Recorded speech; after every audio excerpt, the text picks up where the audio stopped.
Welcome to the Wholesaling Inc. podcast, America's #1 podcast for new real estate investors, where we know that finding discounted property is the most proven path to financial freedom.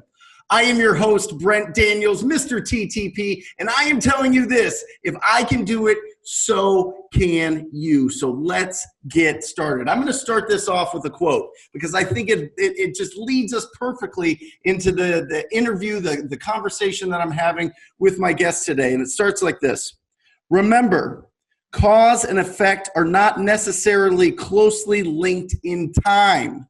It might take thousands of hours of practice to produce certain results. The key to success is consistency of execution on the right things at the right time. And that is perfect because I would like to introduce to the Wholesaling Inc. podcast, to the Rhino Tribe, a wholesaler coming out of Tulsa, Oklahoma, that has spent her whole life doing that, practicing and perfecting and really understanding what it takes to become a professional athlete, but has now transferred those efforts into a professional wholesaler and is documenting the whole thing on her incredible YouTube channel and her incredible Instagram. It is my pleasure to introduce Lily Thompson to the Wholesaling Inc. podcast. Say hello, Lily.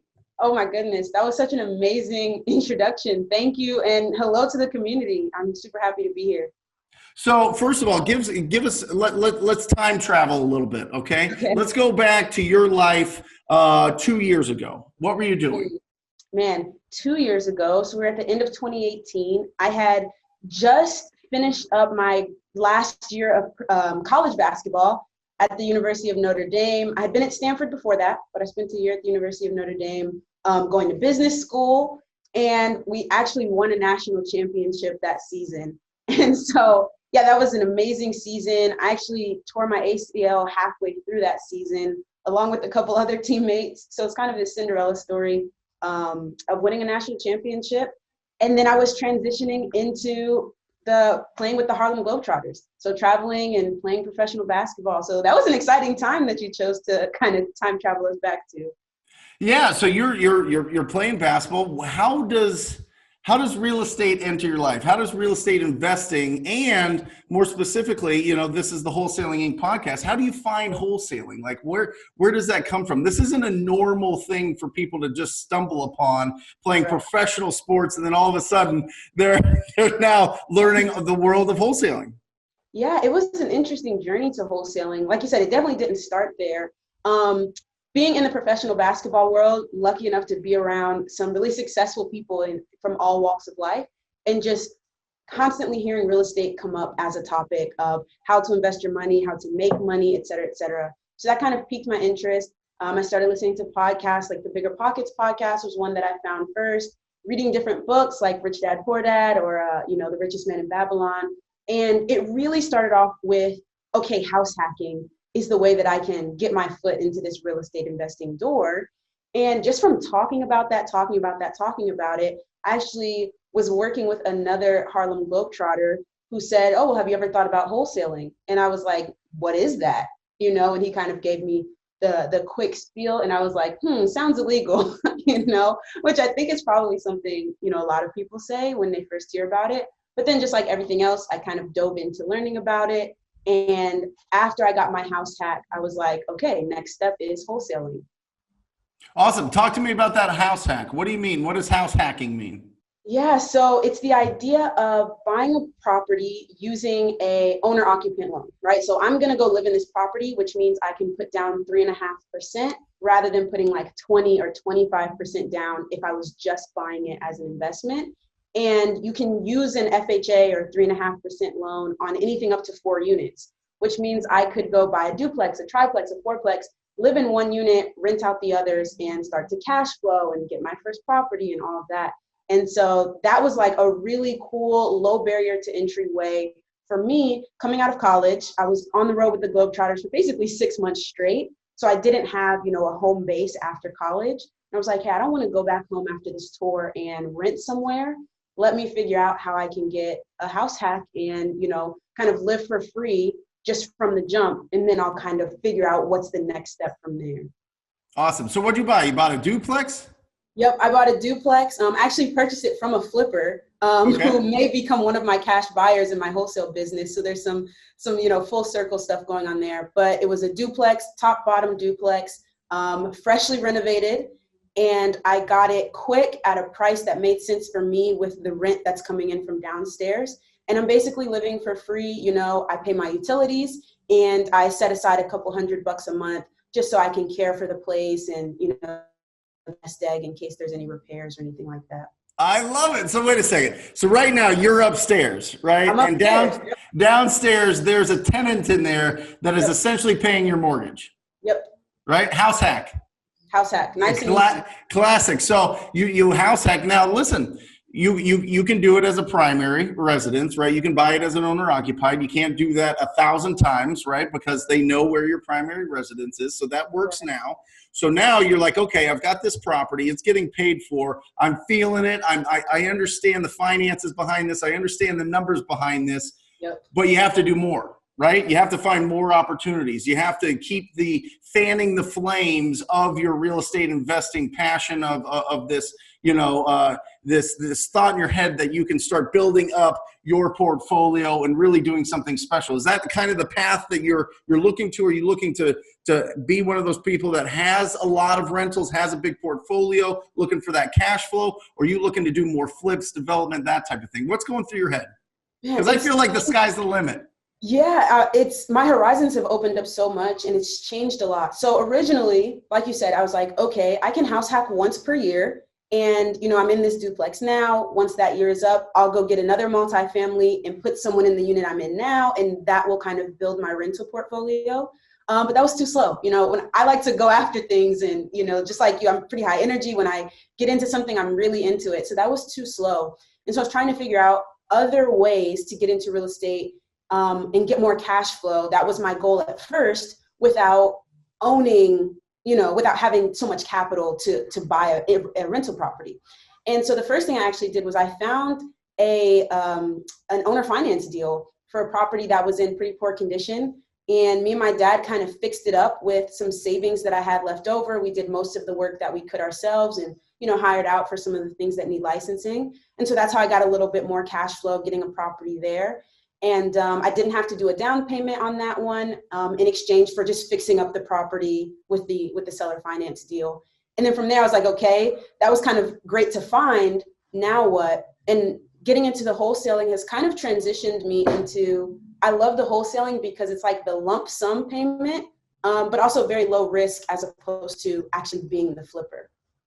Oh, 100%, 100%. Well, listen, finding opportunities, finding real estate deals, sourcing real estate opportunities, that is the foundation. That is the heart that we build our real estate investing business off of. Because once we get that down, once we get the lead generation side of it down and the conversion side, getting those people to actually commit to working with us, then the exit strategy we have, it's wide open. We can flip it. We can hold it. We can wholesale it. We can wholesale it. I mean, there is so much potential, but it starts with how do you find a deal? You know, you read Rich Dad, Poor Dad. You read Richest Man in Babylon. You read Think and Grow Rich. You start getting into YouTube channels and podcasts and everything. But how do you get the deal? How do you find it? That is the key. That is what we teach you. That's the instruction that we try to put out on these podcasts and on the YouTube channels and everything. By the way, if you guys are interested in watching this, if you're just listening to this, definitely check out me and Lily on the Brent Daniels YouTube channel. You can check it out and really put a face with a voice. But I am telling you, once you learn how to source opportunities, you're in the driver's seat. Now you're off and running. You know, even if people have a lot of money, even if people are ready to buy rentals, even if people are ready to do flips right now, I think it's so critical to understand how to find the deals. Because if you can source it yourself, you get the best deals for sure, and you have all the options. So it's absolutely incredible. So what did you start doing? How did you start getting into the flow? You're an action taker. You're an athlete. You're a go. You're a drive. Like, you're going to go out and you're going to get it. What did you start with first? Oh my goodness. It's really funny. I was like, Mom, let's go driving for dollars. You know, that's what I'd heard about. That's how I heard a lot of people getting their first deals. And I was just like, let's do it, hop in the car, let's go. I had already started my YouTube channel at that point, kind of documenting the house hacking journey. And so I was like, let me just create some series on this YouTube channel in real time of trying to get my first wholesaling deal. And so that was episode 1 of just driving for dollars. And I got the PropStream app, I got the Driving for Dollars app, and I was actually driving through this neighborhood and seeing cash purchases that had just closed, days, weeks before. We even came across a duplex that was, in poor shape, but had just closed for $5,000 like a week before. And so I was like, okay, there's a lot going on here. I'm in the right area. And I didn't yet know how to, like you said, close all of those deals and run the numbers and do the things. But I knew I'm onto something. I've just got to keep working at it. I love it. And here's the thing, starting that all out. And I love something that you did there. What you did is you're documenting everything. There's literally a video of you and your mom in the car. Looking at properties. I mean, it's absolutely fantastic. And this is something that I've been pounding on this podcast, on the YouTube channel with my TTP family members in the TTP program is I tell them all, you have to get loud. You have to get loud. You have to get loud. You need to document, whether it's Instagram, whether it's YouTube, whatever it is, you need to get out there and you need to be loud, because if you are loud, opportunities are going to come your way. There is something about the authority that you get when you are committed in showing something that you're passionate about.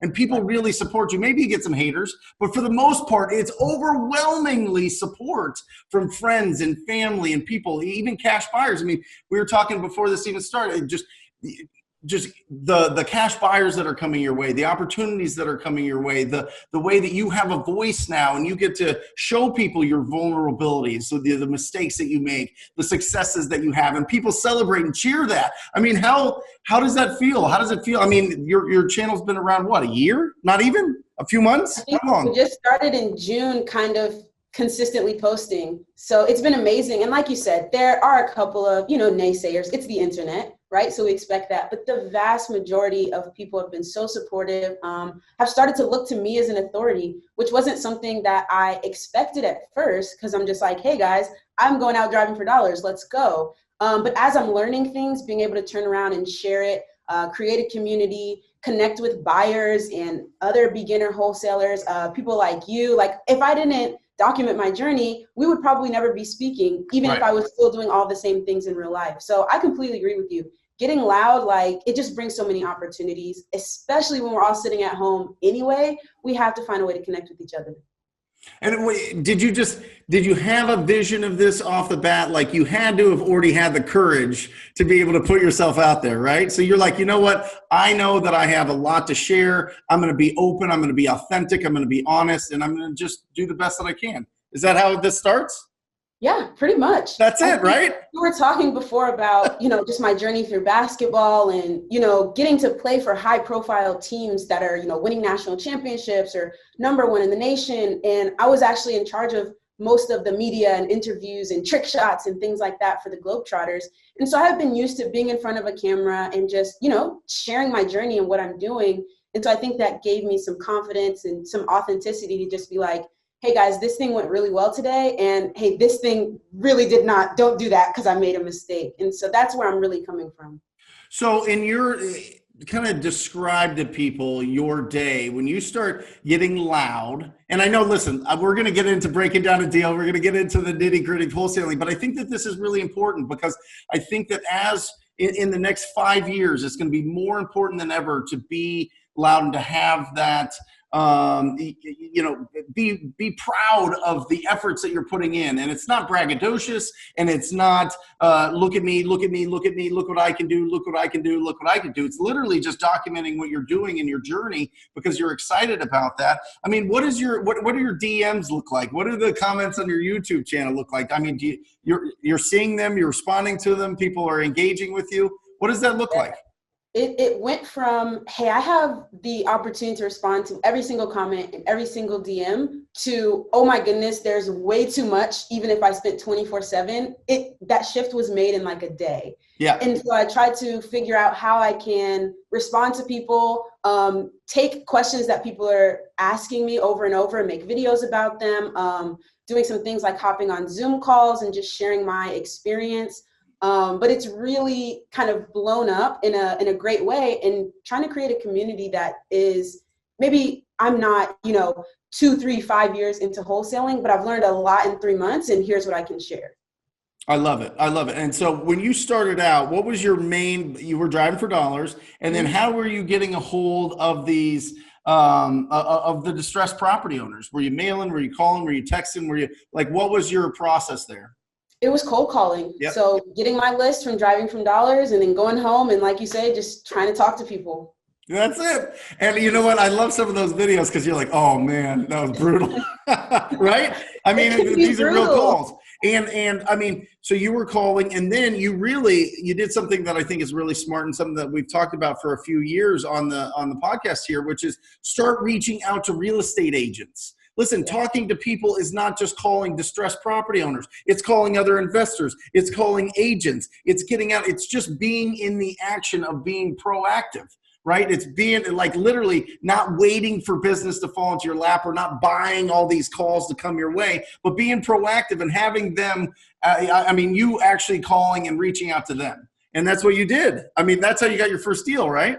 It is. And it's really funny how I made that shift, because the video you're talking about where I'm cold calling, just like set my camera up and start calling. And I talked to a distressed property owner that I found while driving for dollars, and he wasn't happy to hear from me. I had to bleep out a couple of things on the video.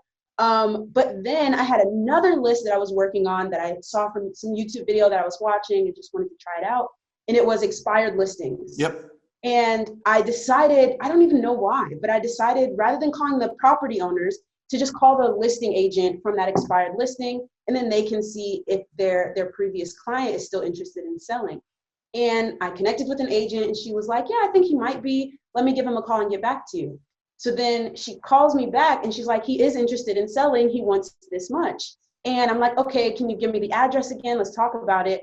And I realized that agent was talking about the same property and the same property owner who had just, given me some choice words, a few hours prior. Yep. And so it kind of made me realize, man, it's much easier to go through the listing agent who's happy to get my call, and they already have a relationship with the property owner. So it's less of a, just an animosity in the relationship between me and the property owner. And so that deal, we didn't end up working out on numbers, but it lit that spark in my head that listing agents can be very, very useful to me getting deals. So let's unpack this just a little bit so that people have something to bite onto here. Where did you get your expired listing list, your data? PropStream. Okay, from PropStream, fantastic. And then you skip trace it, you're calling them. Are you hand dialing or using the dialer? I'm hand dialing from my Google Voice phone number. I love it. I love when people tell me that. Now, listen, it's not the most efficient. You gotta get going at some point. But when you're calling agents, the beautiful thing is if you can put a list of 10, 15, 20 agents a day that you're calling and just asking for the opportunity to buy their ugliest properties, or talking to them about their expired listings. When you go in and have those conversations with expired listings, maybe that's not the right fit, or maybe something's going on with that property. But if you ask that agent, who do you usually send like your fix and flip properties to, your really rough, your problem child listings to? I'd love to be that person. If you've got somebody in first place, that's great, but I'd love to be in second place. Maybe they run out of money. Maybe they don't, it's not the right fit for them, but I would love the opportunity to buy any ugly properties. You keep all the commissions. You can represent me. You can represent the seller, whatever it is, and build that relationship, because then all of a sudden they're starting to send you listings before they even hit the market. That's where you get your big deals. That's when you can really do some damage, because when you're going after expireds, you have to not only get it lower than the price they had, you have to get it. You got to get those prices significantly lower, because they didn't sell in the open market. And the reason they didn't typically is because of the price. Exactly. Yeah. And it wasn't that deal that worked out for that exact reason. Yep. But building those relationships with agents, I now have agents texting me, every week I'm getting texts, hey, I've got a property coming on the market next week. Do you want to take a look at it first? And now I'm the only person, making an offer on that property, competing for it. I'm not competing with all the other wholesalers and investors in my market. And that's where deals are starting to really come through at. Let me ask you this, because I want to get your opinion on this. When I talk to people, either DMs or my students through texts and calls, they're almost intimidated, more intimidated to call agents than they are calling the property owners. What is your experience? Is it an easier call to have calling agents versus property owners, or vice versa? Yeah, I'm the opposite. It's much easier for me to call an agent than it is for a property owner. And what I do is I look for all of the distress listings in my market. And I just call the listing agent and I say, hey, I see you've got this property. And I try to make an offer on it. But also, like you said, and if you ever get anything else that's in distressed condition, you keep, the full 6% of the commission. Just let me know and we can make a deal happen. So I find it a lot easier to talk to those agents, especially because they might have multiple properties we can talk about versus a property owner who just has that one that they own. That's it. This is the classic example, and Jamil Damji from Keegley talks about this all the time. He talks about, do you want to go to your friend and buy some drugs one time, or do you want to go to the drug dealer and get drugs out anytime you want? And that's what a real estate agent's like. You know what I mean? A real estate agent has multiple streams of opportunities that you can go after. And it's kind of a crude example, but it is kind of a good analogy when it comes to, when you have one. I mean, you could have a stable of 10 or 15 or 20 agents that set up your whole career, your whole year. You know what I mean? If they're always in the community working with some of these properties that need a lot of love, and they're sending it to you and they get to keep 6% instead of 3%.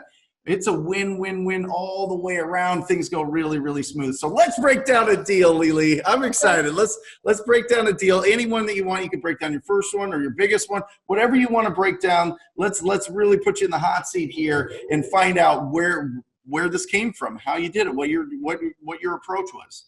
Okay, let's do my most recent one. And where should I start? Start with how did you first make contact? Okay, so I first made contact about 2 weeks prior to doing this deal with the listing agent for another property. Okay. I made the offer, got a bunch of offers over mine. The seller rejected it, but I built up some good rapport with the real estate agent and just let him know, if you ever get anything else, give me a call. 2 weeks later, he reached out. I've got something you might be interested in. Do you want to take a look at it? And of course I was like, yes, and I jumped on it. Awesome. So when you called the agent the first time, was it on an expired listing? It was on an active listing. It was actually about 30 minutes after a new listing had come on the market. And I just saw it was an as-is sale, no repairs, needs cosmetic updates, needs a new roof, that type of thing that I knew would be good for cash. And I got outbid by other investors, but I knew it was distressed. And so I figured this agent has this distressed listing. He's probably going to get some more as well. Oh, yeah, absolutely. And so do you have some sort of alert set up through PropStream or through something, Zillow or something, that pops up and sends you an alert anytime a new property comes on the market that says something like fixer upper or as is? How did that work? How did you get on top of that so fast? I have just Redfin alerts for certain keywords that tell me there might be some distress. Like you said, as is, fixer upper, cash only, that type of thing. And they come right to my phone and I just dial the agent immediately. You dial them immediately. You don't wait around. You don't sit down and do your research, and you don't look at the satellite shot and make sure that it's not backed up to a major highway or something. You just go. I just go. I don't even run my numbers until I talk to the agent. I just call them right away. I want to be first, especially since I don't know if other investors are working with their own agents and can offer the full 6%. So if I get there first and offer 6%, then that agent might want to help me move things along quicker. I love it. What is that conversation that you have with the agent when you go in and you say, hey, I'm interested in this property, and oh, by the way, you can represent me? How does that go? Help people Basically out. Like that. I call and I'm like, hey, I see you've got a distressed property. I'm looking for these. It seems to be perfect. I'm unrepresented, so you can represent, both sides of the deal. Can I get a little information about the property? And they just kind of take it from there, and I be quiet and listen. That's simple. That's it. I am telling you, this is not rocket science. It's just getting in front. It's just being proactive. It's just having those conversations, building your network of people that will work with you, that will send you these opportunities. And real estate agents, I mean, it's just, a lot of people get intimidated by it. A lot of people think that they're going to be like, well, where's your proof of funds? And where's your, no, I want to see your bank statements. I want to see the properties that you bought and this and that. And listen, when you're working with real estate agents, a lot of times they do ask for a proof of funds. Jerry Norton has a great proof of funds if you want to go with that. Jerry Norton's a great friend of the show, and you can check that out. Just Google Jerry Norton proof of funds, or just go talk to a private lender before you get this up, so you feel confident having those calls, because they're going to ask for it. So then you go that this property went too fast, but they brought you something else. And then 2 weeks later, he's like, I've got something coming on the market, but the sellers don't want a bunch of people walking through the house due to COVID. Do you think we could get something done quickly and just with like one showing? And I'm like, absolutely. And that same day, I, ran my numbers, just did a basic, what are the comps looking like? What are other fixed ups homes selling for? What might the rehab be? And made an offer. The seller accepted it. And as soon as the seller accepted it, I turned around and I just called my best buyer, only one buyer. I had built up rapport with him, knew exactly what he was looking for in exactly what area, and this hit on the mark. He came out to see it like 2 hours later, and I was like, hey, he's going to walk through this one time, and he won't have to come see it again until, we're closed. He walked through maybe 30 minutes, 45 minutes in the house. He came out and he said, yep, let's do it. So it was really a less than 24 hours done. I love it. I love it. So what price did you get it at? What price did you sell it to him at? So I got it under contract for $74,000, and he took it off my hands for $82,000. So I made $8,000. Oh, come on. Hold on. Oh, I get the bell. This is amazing. I've seen so many people get the bell. Yes. Well, that is incredible. And I'm telling you, just like that one conversation led to $8,000. And not only that, it's really proof of concept, right?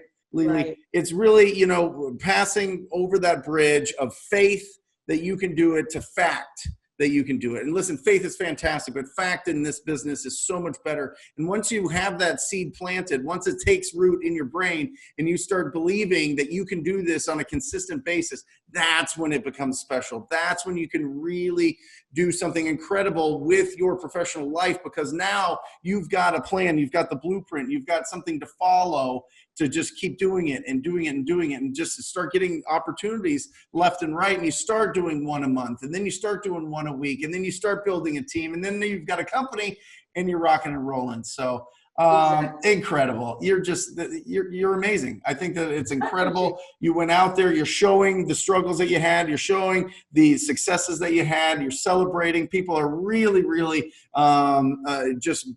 I think people can feel your authenticity and feel that you're out there just trying to document and let everybody know what's real.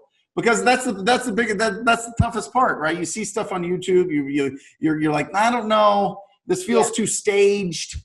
This feels too class-like, too like, are they reading from a teleprompter? Like, what's going on here? And you're just going in there and you're just being you. You're just being real and showing people that they can do it too. And it's a huge inspiration. That's why I wanted you on this show. And that's why I reached out to you, and I prospected you. I appreciate it. And I know I've seen all the videos too, where there's, someone who gets a 30, 40, 50,000 on their first deal. And what I've realized is that with on market, there might be a smaller wholesale fee, but I'm doing deals so much quicker, and it's adding up with, really, it's just been 3 months and it's over 20 grand, because you can do more deals more quickly as you've got this team of agents basically working for you to bring you distressed properties. And so that's what I really like about on market, is getting started with that, don't need a lot of capital. I actually was able to get my proof of funds letter from my cash buyer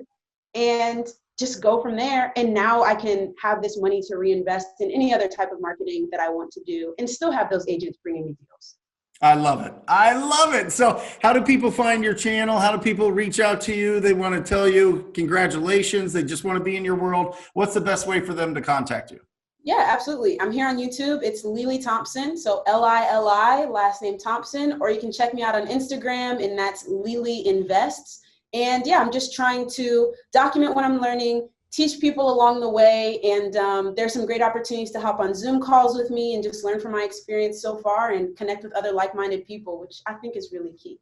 Absolutely incredible. Well, thank you for being on here. You're the perfect example of documenting and being loud and going out there and having the courage. And I think that everybody can learn from that. I think everybody can learn from picking up the phone and not being intimidated by real estate agents and going out there and building those connections. They can be one of the best sources for deals that you have. So thank you so much for being on here, Lily. That is so incredible. And everybody out there listening, listen, if you want to join the most proactive group in real estate investing, it is the TTP family, the TTP program. Go to wholesalinginc.com/TTP. That's wholesalinginc.com/TTP. Scroll down, check out what it's about, check out the testimonials. If it feels good in your gut, sign up for a call. I look forward to working with you personally. So that's it, Lily. We are out of here. Thank you so much. And everybody out there, as always, I love you and I encourage you to talk to people. Till next time. See ya.